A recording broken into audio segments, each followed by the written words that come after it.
আমাকে যারা 3টা বছর জেল খাটালেন বিনা কারণে, আপনি নিজেই রিমান্ডে বলতেন আপনার দোষ নেই, আমরা জানি দোষ নেই জানি বলার পরও আপনি আমাকে টাঙিয়ে রাখলেন কোন কারণে বলেন? এইটা তো আমি জীবনও মাফ করব না। আল্লাহ পাক বলেন ওই মুহূর্তে ওর জীবনের যত অপরাধ ছিল সব আমি আল্লাহ মাফ করে দেব না দিয়েছি? বলেন বলেন, তাকে মাফ করে দেব, এখন দেব বা দিয়ে সামনেও দেব, এখন দিচ্ছি। তাহলে আমরা যদি আল্লাহর ক্ষমা পেতে চাই এই মুহূর্ত থেকে চোখ কান বন্ধ করে রাসূলুল্লাহর অনুসরণ পূর্ণাঙ্গ না আংশিক? আরো জোরে। যদি সত্যি আপনি সিদ্ধান্ত আজকে এখান থেকে নিয়ে বাড়ি যেতে পারেন, আল্লাহ বলেন যুনুবাকুম, একটা অপরাধ থাকবে না, সব মাফ হয়ে যাবে। কিন্তু একটা ঝামেলা এখানে আছে, এই যে ইয়াগফির লাকুম যুনুবাকুম, এই শব্দটা দেওয়ার তাফসিরে আমি দেখেছি আল্লাহ শুধু মাফ করে দেবেন যত অপরাধ আপনি আল্লাহর সাথে করেছেন, হকুল্লাহ যেটা। কিন্তু হকুল ইবাদ যেটা বান্দার সাথে সম্পৃক্ত, ওইটা যতক্ষণ বান্দা মাফ না করবে ওইটা মাফ হবে না। আপনি রাসূলের অনুসরণ করেন আর আরশের অনুসরণ করেন, যারই অনুসরণ পূর্ণাঙ্গ করেন আর আংশিক করেন, জীবনের অপরাধ সব মাফ হয়ে যাবে। শুধু আল্লাহর সাথে সম্পর্কিত, আমি নামাজ পড়েননি আল্লাহ মাফ করে দেবে, রোজা রাখেননি মাফ করে দেবে, হজ ফরজ ছিল করেননি মাফ করে দেবে, দান সাদকার সমর্থ ছিল করেননি মাফ করে দেবে। কিন্তু আমির হামজাকে বিনা কারণে একটা থাপ্পড় দিয়েছেন, এইটা আল্লাহ মাফ করবে না, কারণ এটার সাথে আল্লাহর সম্পর্ক না, এটার সাথে সম্পর্ক হামজার। আমাকে যারা 3টা বছর জেল খাটালেন বিনা কারণে, আপনি নিজেই রিমান্ডে বলতেন আপনার দোষ নেই, আমরা জানি দোষ নেই জানি বলার পরও আপনি আমাকে টাঙিয়ে রাখলেন কোন কারণে বলেন? এইটা তো আমি জীবনও মাফ করব না। মাফ করতে পারি, আমাকে যে ক্ষতির সম্মুখীন করেছেন ওই ক্ষতিপূরণ দেন।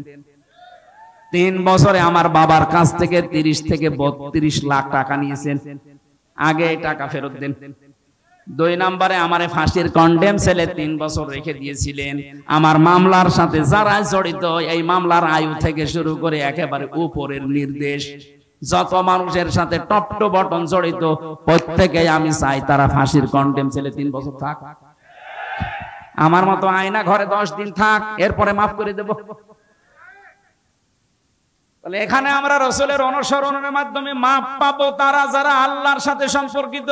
কিন্তু বান্দার সাথে যদি কেউ সম্পর্কিত কোনো অন্যায় করে থাকেন, আপনার কারণে ইদ্রিস আলীর মতো মাওলানা কথা বলতে পারে নাই মসজিদে, এরকম ইমাম দেশে ছিল না?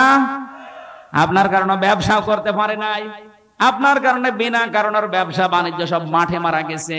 আপনি চাঁদাবাজির মাধ্যমে টাকাগুলো নিজের মনে করে নিয়েছেন। আমারে ধরার পরে আমারে বলছে আপনার বাবাকে খবর দেন যেন 10 লাখ টাকা দিয়ে যায়, নয়তো কালকে 50টা মামলা দেব। আমার বাবা 8 লাখ দিয়েছিল সঙ্গে সঙ্গে, আবার বলছে সেই 2 লাখ কই, মনে হয় টাকা পাই সেই টাকা।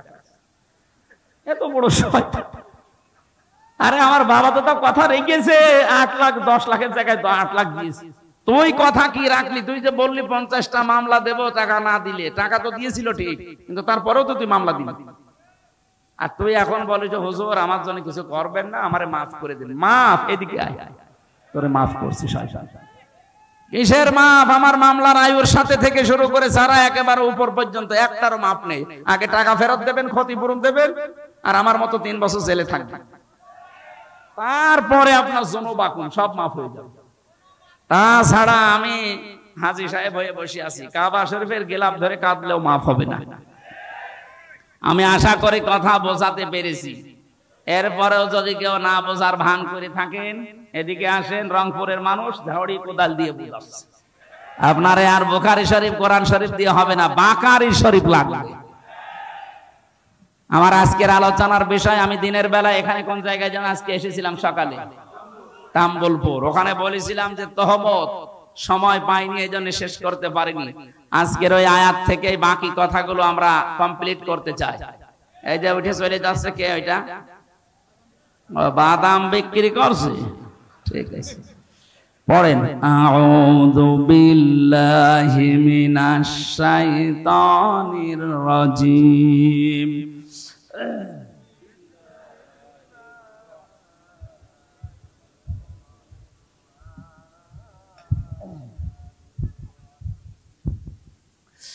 ওয়াইলুল লিকুল্লি হুমাযাতিল লুমাযা। শব্দের দিকে খেয়াল করে করে শুনবেন, কোরআনের প্রত্যেকটা শব্দ হেদায়েতমূলক। আল্লাহ বলেন ওয়াইলুন, দুর্ভোগ, সর্বনাশ, ধ্বংস হয়ে যাক, লিকুল্লি, প্রত্যেক ব্যক্তি। কথাটা বলছে কে? এখানে আমরা যারা এক একজন ব্যক্তি আছি, কথা শোনার পরে তো গা শিউরি ওঠার কথা, পশম খাড়া হয়ে যাওয়ার কথা। এটা হামজার কথা না, এটা সভাপতির কথা না, ইদ্রিস ভাইয়ের কথা না, কথা কার? আল্লাহ বলেন প্রত্যেক ব্যক্তির জন্য দুর্ভোগ, প্রত্যেকটা ব্যক্তির জন্য আফসোস। ওয়াইলুন মানে আফসোস হতে পারে, আফসোস করছে সরাসরি কে?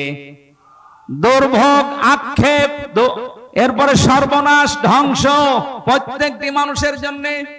আমার মনে হয় আয়াতটা যখন নাযিল হয়েছিল, আমি তাফসিরে পড়েছি, যখনই নবীজি এতটুকু বলেছিলেন ওয়াইলুল লিকুল্লি, সঙ্গে সঙ্গে যারা সামনে ছিল তারা অ্যাক্টিভ হয়ে গেছে। প্রতিটি মানুষকে আল্লাহ উদ্দেশ্য করছে, না জানি আমিও আছি কিনা। আল্লাহ পাক এবার দ্বিতীয় শব্দে বলেন হুমাযাতিল লুমাযা, যারা সামনে পেছনে মানুষের গীবত করে, পরনিন্দা করে, পরচর্চা করে, এই মানুষগুলোর জন্য দুর্ভোগ, এরা ধ্বংস হয়ে যাবে, এদের জন্য সর্বনাশ। অথচ এই গোনাটা বাংলাদেশে সবচাইতে বেশি। আপনি দেখেন, যে যেখানে আছে ওই জায়গা থেকে আমরা গীবতকে ঘি ভাতের মতো মনে করি।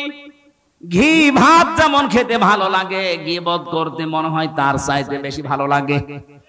কথা বলেন না কেন? কবরে নবীজি দুইজনের আযাব দেখেছিলেন। জিবরাইল এসে বলে এখানে আযাব হচ্ছে। নবীজি বলেন এই দুইজনের আযাব খুব বড় পাপের কারণে না, একজন প্রসাব করে পবিত্র হতো না এই ছিটা ফোঁটা থেকে, আর দুই নাম্বারের ব্যক্তি হচ্ছে মানুষের দোষ চর্চা করত, গীবত করত। বারবার কোরআনে কারিমে এই কথাগুলো আল্লাহ আমাদেরকে শোনাচ্ছেন, আমরা যেন এই বড় অপরাধ থেকে বেঁচে থাকি। কেউ যদি গীবত আরম্ভ করে দুনিয়াতে, ও নামাজ পড়তে পারে, রোজা রাখতে পারে, কিন্তু ওর অন্তর মরে যায়। কি হয়? অন্তর মারা যায়। মরা অন্তর জান্নাতে আল্লাহ দেবে না, জিন্দা অন্তর লাগবে। এই জন্য আমাদের আবার অন্তর মরে গেল কিনা আপনি মিলাবেন। হুমাযাতিল লুমাযা, হুমাযা বলা হয় মানুষের হাত আর মুখের দ্বারা, হাত আর চোখের দ্বারা যে অপরাধ হয় এটা হুমাযা বলে। আর মুখ আর ঠোঁটের দ্বারা যে জিহ্বা, মুখ আর জিহ্বার দ্বারা যে অপরাধ হয় এইটার নাম হচ্ছে লুমাযা, হুমাযাতিল লুমাযা। অন্য তাফসিরে পেয়েছি এটা একটা জাহান্নামের দরজার নাম। এখানে অনেকেই জানি জাহান্নাম 7টা, জান্নাত 8টা, না আরো বেশি আছে। 100টার উপরে আছে জান্নাতের স্তর, জাহান্নামের স্তর আছে 100টার উপরে, কিন্তু আমরা সচরাচর 8টা জানি। আর এই হুমাযা, লাযা, হোতামা এগুলো কিন্তু জাহান্নামের নাম না, এগুলো জাহান্নামের স্তরের নাম। এক একটা দরজার সামনে লেখা থাকবে লাযা, সাঈর, সাকার, জাহান্নাম, জাহিম, হোতামা, হাবিয়া, এগুলো লেখা থাকবে জাহান্নামের দরজার সামনে।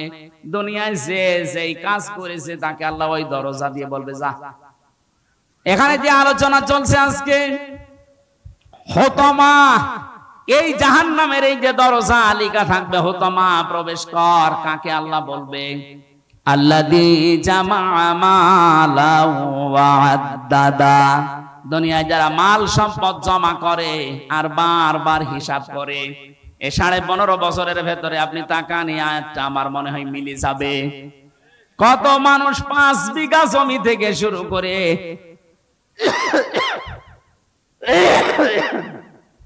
700 বিঘা পর্যন্ত জমি বানিয়েছে 5 বছরে। আমি পটুয়াখালী একজনের নাম জানি, মারা গেছে লোকটা, এই জন্য বললাম না।